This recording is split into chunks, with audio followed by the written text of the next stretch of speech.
चलिए, बहुत बहुत शुक्रिया कामरान साहब हमसे बात करने के लिए, कीमती वक्त देने के लिए। आगे बढ़ेंगे। यूक्रेन ने रूस पर कीव के बूचा इलाके में कत्लेआम करने का इल्जाम लगाया। यूक्रेन के प्रोसिक्यूटर जनरल का कहना है कि बूचा से अब तक 410 लाशें बरामद की जा चुकी हैं। यूक्रेनी सदर ज़ेलेंस्की ने वीडियो प्याम में कहा है कि सैकड़ों अफराद रूसी जरहियत के नतीजे में हलाक कर दिए गए। इन्होंने रूसी फौज को कातिल, दरिंदा सिफत और लुटेरा करार दिया। कौम मुत्तहिदा के सेक्रेटरी जनरल ने भी इस इंकशाफ पर सदमे का इजहार किया। इन्होंने इस मामले में आज़ादाना जांच का मुतालबा किया। कनाडा के वज़ीर आज़म और जर्मनी के वज़ीर दिफा ने कीव में रूसी फौज की मुबैना मज़ालिम की मजम्मत की। इन्होंने यूरोपीय यूनियन से रूस से गैस बरामद करने के फैसले पर पाबंदी लगाने पर गौर व खौस करने की बात कही। उधर रूस ने यूक्रेन के कत्लेआम के इल्ज़ाम की तरदीद की है। रूस का कहना है कि इस पर ये इल्ज़ामात अमन मुज़ाकरात को पटरी से उतारने की एक साजिश है। इस बीच चेर्निहिव शहर पर यूक्रेनी फौज ने दोबारा कब्जा करने का दावा किया है। ओडिशा में भी लड़ाई जारी है। मारियो और दीगर जंगज़दा शहरियों में फंसे अफराद को निकालने का अमल भी जारी है।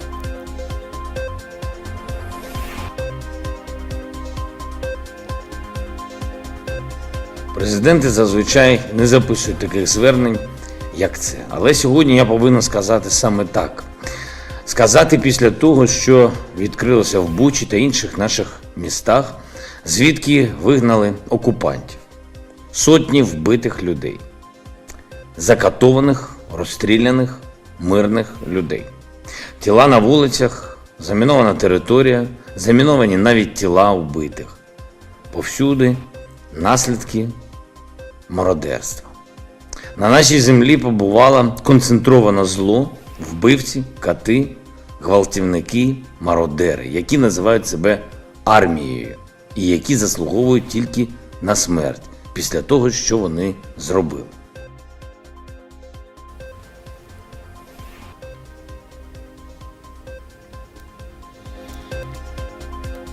तो यूक्रेन के हालात बद से बदतर होते जा रहे हैं। लगातार रूस की जानिब से बमबारी का सिलसिला जारी है। इस दौरान यूक्रेन ने रूस पर कीव के बूचा इलाके में कत्लेआम करने का इल्ज़ाम लगाया है। यूक्रेन के प्रोसिक्यूटर जनरल का कहना है कि बूचा से अब तक 410 लाशें बरामद की जा चुकी हैं। यूक्रेनी सदर ज़ेलेंस्की ने वीडियो पैगाम एक जारी किया जिसमें उन्होंने कहा कि सैकड़ों अफराद रूसी जरहियत के नतीजे में हलाक कर दिए गए हैं। इन्होंने रूस फौज को कातिल, दरिंदा सिफत और लुटेरा करार दिया। अक़वाम मुत्तहिदा के जनरल सेक्रेटरी ने भी इस इंकशाफ पर सदमे का इजहार किया। इन्होंने इस मामले की आज़ादाना जांच का मुतालबा किया है।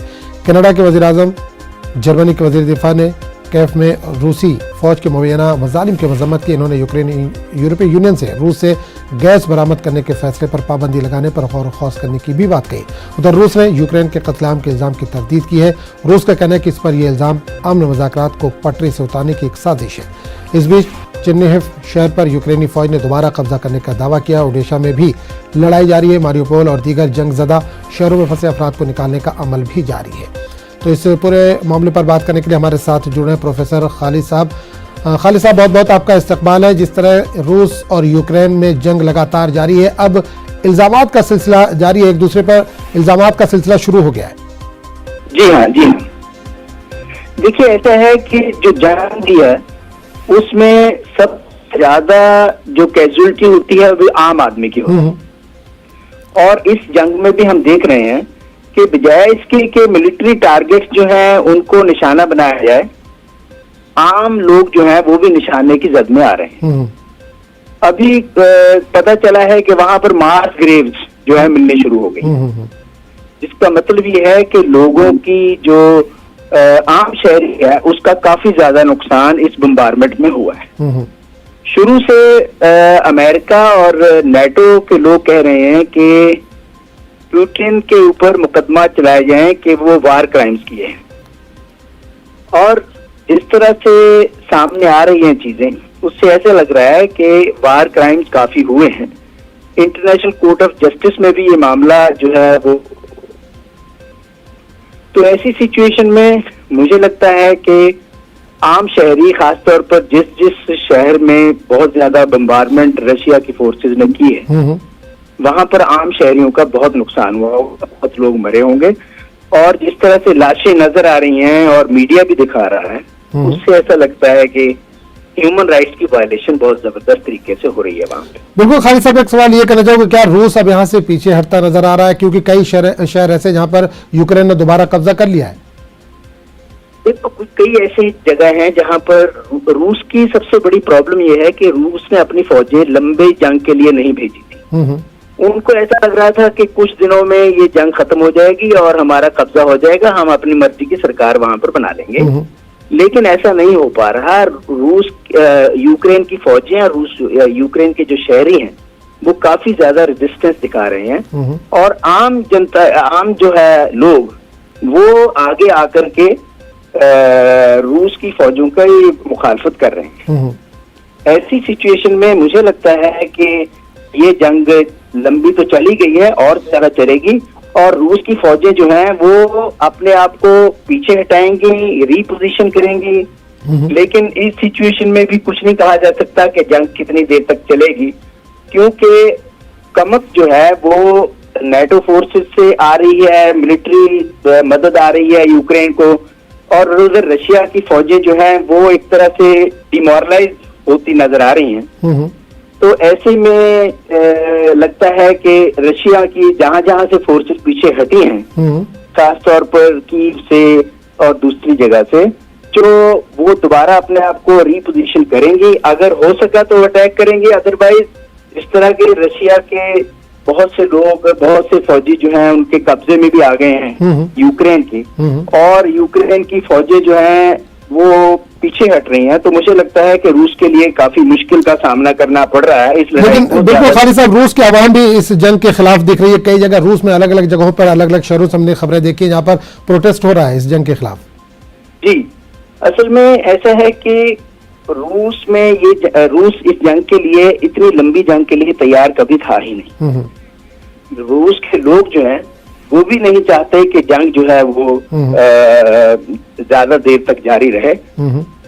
तो वहां पर प्रोटेस्ट हो रहे हैं, लेकिन पुतिन की जो मकबूलियत है वो पहले से बड़ी है, क्योंकि पहले जंग के लोग खिलाफ थे, लेकिन अब जो है वो पुतिन को सपोर्ट कर रहे हैं, ये सोच करके कि ये अगर जंग रूस जीत जाता है तो रशिया की सिक्योरिटी एक लंबे अरसे तक सिक्योर हो जाएगी।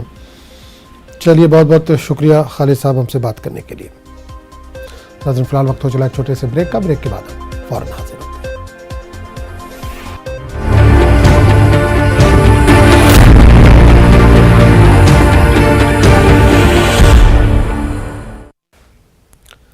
बहरान से मुतासर श्रीलंका की काबीना ने कल रात एक इजलास में अपने ओहदों से इज्तिमाई तौर पर इस्तीफा दे दिया। वज़ीर तालीम ने कहा कि कर्फ्यू के बावजूद हुकूमत मुखालिफ मुजाहरों में इजाफे को देखते हुए ये कदम उठाया गया। वज़ीर तालीम दिनेश गोनावर्धने ने मीडिया जानकारी देते हुए कहा कि सदर गोताबाया राजपक्षे और उनके बड़े भाई वज़ीर आज़म महेंद्र राजपक्षे के अलावा तमाम 26 वज़रा ने इस्तीफा दे दिया है। इतवार को कर्फ्यू की खिलाफ वर्जी करते हुए हजारों लोगों ने एहतजाज करते हुए राजपक्षे खानदान की बेदखली का मुतालबा किया।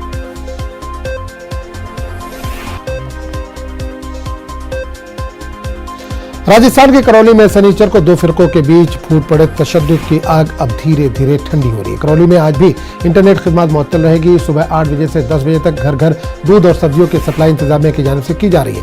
1200 पुलिस एहलकारों को यहाँ तैनात किया गया है। अब तक 46 अफराद को गिरफ्तार किया गया, जबकि एक मोटरसाइकिल को जब्त किया गया है। इसके अलावा 7 अफराद को पूछताछ के लिए हिरासत में भी लिया गया है। 5 से ज्यादा IPS अफसरान हालात का जायजा ले रहे हैं। वाज़ेह की शनिचर को एक बाइक रैली मुस्लिम आबादी वाले इलाके से गुजरी थी। बाइक रैली पर मुबैना तौर पर पथराव किया गया था, जिसके बाद तशद्दुद फूट पड़ा था। हुकूमत ने जांच के लिए SIT तश्कील दी है। और इस पूरे मामले पर बात करने के लिए हम सीधे रुक करेंगे जयपुर, जहां समानुमानदेव विष्णु शर्मा इस वक्त जुड़े। विष्णु, जिस तरह से करौली के हालात बने हुए थे, कर्फ्यू लगा हुआ है, इस वक्त किस तरह की स्थिति बनी हुई है, किस तरह के हालात बने हुए हैं वहां पर? देखिए, तनावपूर्ण शांति यहाँ पर है और स्थिति जो है पूरी तरह से नियंत्रण में है। सब कुछ जो है काबू में आ चुका है। पुलिस फोर्स जो है लगातार 4 जिलों की जो पुलिस फोर्स है ये हिंसाग्रस्त इलाकों में लगा रखी है। हिंसाग्रस्त जो इलाका करौली शहर का, उसको 15 भागों में, जोन में बांटा गया है। उसी के हिसाब से ग्रेविटी देख करके हिंसा किस इलाके में कितनी हुई है और कहाँ अभी भी मामला संवेदनशील है, उसी के मुताबिक पुलिस को जो है फोर्स पर डिप्लॉयमेंट वहां पर किया गया है। 46 लोगों को अभी तक गिरफ्तार किया गया, जिनमें 13 ऐसे लोग हैं जो मुकदमे में जो है गिरफ्तार हुए हैं, हिंसा फैलाने के मामले में मुकदमों में गिरफ्तार किए गए। उसके अलावा 33 ऐसे लोग हैं जो कर्फ्यू के नियमों के उल्लंघन करके बाहर निकलते ऐसे लोगों को भी गिरफ्तार किया गया है। उसके अलावा 21 जो है वाहनों को जब्त किया है। तो ऐसे में अब तक जो है 46 लोगों की गिरफ्तारी हो चुकी है, 21 वाहन जो है वो जब्त हो चुके हैं, मुकदमा दर्ज किया गया है। अभी भी जो हिंसा में जो लोग थे, वीडियोग्राफी के आधार पर फोटोग्राफी में जो लोग सामने आए हैं, उनकी तलाश लगातार जारी है। लगातार जो है पुलिस जो है गश्त कर रही है। ऐसे में जल्द ही आज शाम को 4 बजे एक बार वापस सीएलजी की मीटिंग होगी। उसके बाद तय होगा कि अब जो है कर्फ्यू आगे लागू रहेगा या नहीं रहेगा। जी बिल्कुल, इसमें एक चीज ये भी जानना चाहेंगे कि जो कर्फ्यू ज़दा इलाका है जहाँ पर कर्फ्यू लगा है, वहाँ के लोगों को खाने पीने के किस तरह के इंतजाम किए जा रहे हैं। ये भी खबर आ रही है कि 8 बजे से 10 बजे तक घर घर दूध और सब्जियां जो है वो पहुंचाई जाएंगी। तो क्या सब्जियां, दूध या खाने की जो जरूरी चीजें हैं वो पहुंचाई जा रही हैं हुकूमत की तरफ से, सरकार की तरफ से? देखिए, ये बिल्कुल सही है। कल दोपहर 3 से 5 बजे तक जो है ये जो कर्फ्यूग्रस्त जो इलाके थे, यहाँ पर जरूरत की जो वस्तु को जो है उनको भेजा गया था।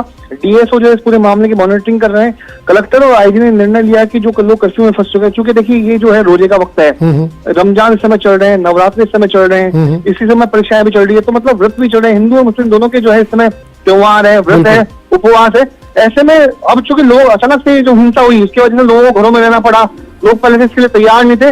अब जो इसीलिए ये निर्णय लिया गया कि कर्फ्यूग्रस्त इलाकों में जरूरत की जो वस्तु है उनको पहुंचाया जाए। तो पुलिस फोर्स के साथ है जो डीएसओ है, जिला रसद अधिकारी हैं, वो इन सामानों को पहुंचा रहे हैं। जी चलिए विष्णु, बहुत बहुत शुक्रिया इस तमाम जानकारी के लिए। श्रीनगर के नगीन झील में आतिशज़दगी के वाक़े में 6 हाउस बोट जलकर खाकस्तर हो गए। नगीन झील डल झील से मुल्क है।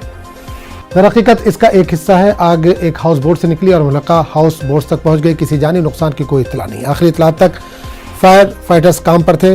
हाउस बोट सिर्फ लकड़ी से बनी है और जल्दी आग पकड़ती है। आग लगने की वजह ताहाल मालूम नहीं हो सकी।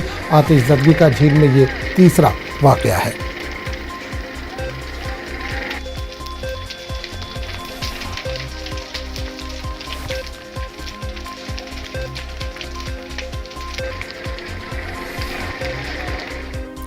आज फिर पेट्रोल डीजल की कीमतों में इजाफा हुआ है। दिल्ली में पेट्रोल और डीजल की कीमतों में 40 पैसे फी लीटर का इजाफा किया गया। दिल्ली में पेट्रोल 103 रुपये 81 पैसे फी लीटर फरोख्त हो रहा है। वहीं डीजल की कीमत 95 रुपये 7 पैसे हो गई, जबकि मुंबई में पेट्रोल की कीमत 118 रुपये 83 पैसे हो गई है। डीजल की कीमत 103 रुपये 7 पैसे। मुसलसल बढ़ती महंगाई ने आम लोगों का बजट बिगाड़ दिया है। पहले तो पेट्रोल के दाम ठीक ठाक थे बेसिकली, तो अभी क्या है कि दाम बढ़ गए तो उसमें खर्चा और जो भी निकलता है वो एक्स्ट्रा हो गया। तो इसलिए क्या है कि डेली आमदनी में भारी पड़ रही है। तो ये चीज़ है कि अगर पहले से पेट्रोल दाम ज़्यादा नहीं बढ़ते तो ठीक रहता, हमारा बाकी चीज़ भी चलता। आगे भी देखना है कि बिजली का बिल होगा, पानी का बिल होगा, सबका भरना होता है, तो इसमें ज़्यादा वो नहीं हो रहा इसमें। सर अब जेब पे बहुत ज़्यादा मार पड़ रही है, क्योंकि तेल महंगा होने से दिन भर की जो हमारी जो इनकम होती है वो सारी तेल के अंदर चली जाती है। तो इसीलिए आर्थिक स्थिति बहुत ज़्यादा ख़राब हो चुकी है तेल के मामले के अंदर। पहले हम तेल जो डलवाते थे कम से कम 200 रुपये का 300 रुपये का डलवाते थे, और अब हमें तेल 100 रुपये का डलवाना पड़ रहा है, क्योंकि महंगाई इतनी हो गई है कि अब जेब पे सीधा फ़र्क पड़ने लग गया है तेल के ऊपर। सरकार से हम एक ही बात कहना चाहते हैं, तेल का रेट हमेशा हल्का कम रखना चाहिए, जिससे कि गरीब परिवारों के ऊपर इतनी आर्थिक स्थिति खराब ना हो उनकी। पेट्रोल के प्राइसेस लगातार अभी 7-8 दिन से देखो लगातार कांस्टेंट बढ़ ही रहे हैं और हम सबकी जेब पे फ़र्क पड़ रहा है। कहीं ना कहीं पेट्रोल के प्राइसेस लगातार इतना ज़्यादा हो गए हैं कि एक आम आदमी के बजट पे बहुत ज़्यादा फ़र्क पड़ रहा है। सर देखो, पेट्रोल तो पहले भी नीड के हिसाब से ही पड़ता था, बट अभी क्या है कि 500 का पेट्रोल डला के हम ज़्यादा डिस्टेंस कवर करते। तो इस बुलेटिन में फिलहाल इतना ही। अगले बुलेटिन में आपसे फिर मुलाकात होगी, तब तक के लिए इजाज़त दीजिए।